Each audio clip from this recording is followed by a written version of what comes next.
भोपाल के world class railway station Habibganj को अब रानी कमलापति स्टेशन के नाम से पुकारा जाएगा। इसी इलाके की अंतिम हिंदू शासिका रानी कमलापति एक बार फिर इतिहास के पन्नों से निकल लोगों की जुबां पर आ गई है। रानी कमलापति अंतिम हिंदू रानी थी। छल, कपट और धोखा देकर उनके राज्य को दोस्त मोहम्मद ने हड़पने का काम किया था।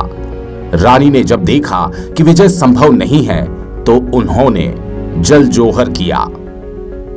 18वीं शताब्दी की गौंड रानी रानी कमलापति उस वक्त गिन्नौरगढ़ के मुखिया निजाम शाह की पत्नी थी।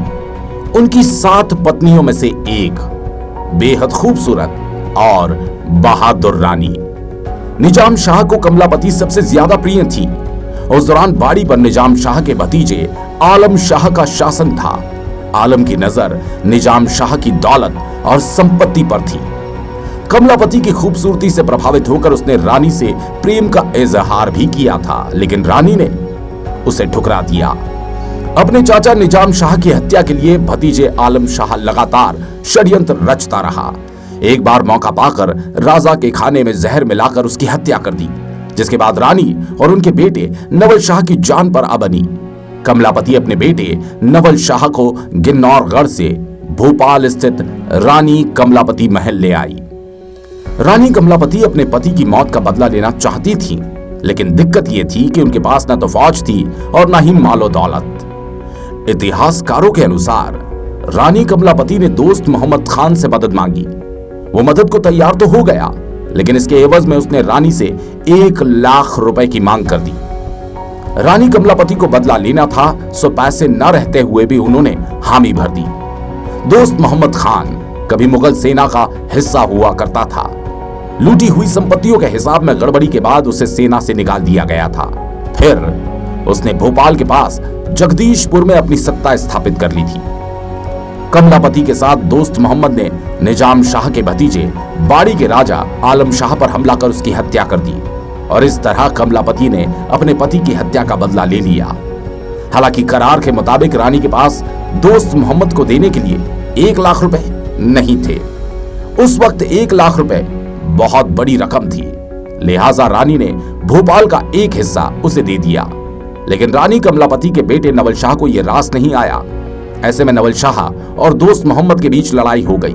बताया जाता है दोस्त मोहम्मद ने नवल शाह को धोखे से जहर देकर मार दिया, जिसके बाद रानी ने भी जल जोहर कर लिया। रानी कमलापति ने अपनी बहादुरी के चलते इतिहास के पन्नों में अपना नाम अमर कर लिया। रानी कमलापति के बाद ही भोपाल रियासत में नवाबों का दौर शुरू हुआ और भोपाल के हबीब मियां के नाम पर राजधानी के उप रेलवे स्टेशन का नाम हबीबगंज पड़ा था। लेकिन रेलवे स्टेशन का नाम बदलने के आदेश के बाद एक बार फिर रानी कमलापति की कहानी सबको याद आ गई। के हबीबगंज स्टेशन का नाम जो रानी कमलापति किया गया है, आज हम उस ब्रिज पे आए जहाँ रानी कमलापति की मूर्ति स्थापित की थी पिछले वर्ष राज्य सरकार ने। और रानी कमलापति का ये जो महल है, आप देख सकते हैं 7 मंजिला था पहले, मगर अब 1 मंजिला बचा हुआ है। सरकार ने उनको उनकी धरोहर को बचाते हुए, उनके मान सम्मान को रखते हुए देख सकते हैं रानी कमलापति की ये इतिहास के पन्नों से निकलकर आज उनका नाम, आज वर्ल्ड क्लास रेलवे स्टेशन में नाम उनका शुमार होने वाला है। प्रधानमंत्री मोदी 15 नवंबर को उद्घाटन करेंगे। 450 करोड़ का जो स्टेशन बना है, मध्य प्रदेश देश में पहला एक रेलवे स्टेशन है जहाँ सर्व सुविधा युक्त है।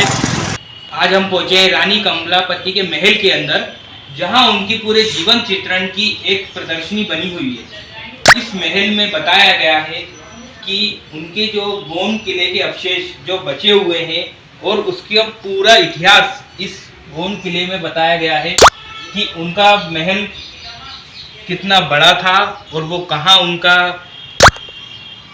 रहने का जो रूम था और कहाँ उनका निवास था पूरा। रानी कमलापति इतिहास में आज उनका नाम निकल के बाहर आ रहा है।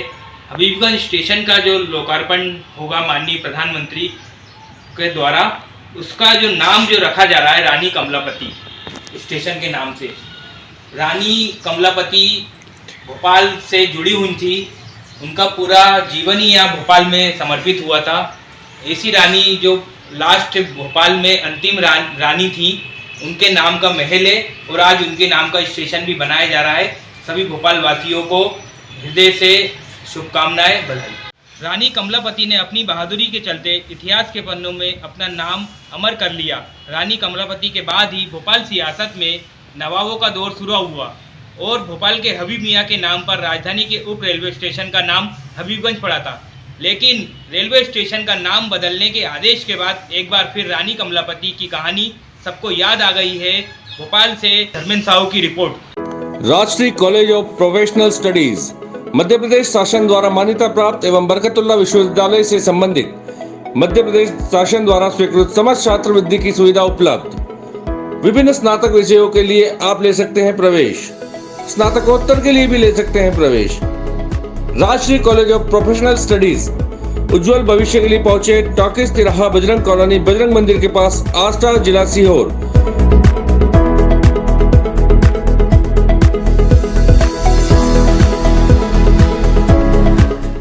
सीहोर न्यूज दर्पण की लोकप्रियता को ध्यान में रखते हुए सीहोर न्यूज दर्पण परिवार का विस्तार किया जा रहा है।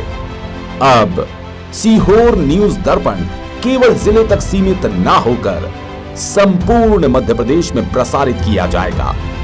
सीहोर न्यूज दर्पण बहुत जल्द नए अंदाज में नए कलेवर के साथ एमपी दर्पण टीवी के नाम से प्रसारित होगा। मध्य प्रदेश के समस्त जिलों से, तहसीलों से और ब्लॉक स्तर से संवाददाता हमसे जुड़ने के लिए सादर आमंत्रित हैं। खबरों में अपडेट रहने के लिए सीहोर जिले के सबसे लोकप्रिय चैनल सीहोर न्यूज दर्पण को लाइक करें, सब्सक्राइब करें और बेल आइकन को क्लिक करना ना भूलें।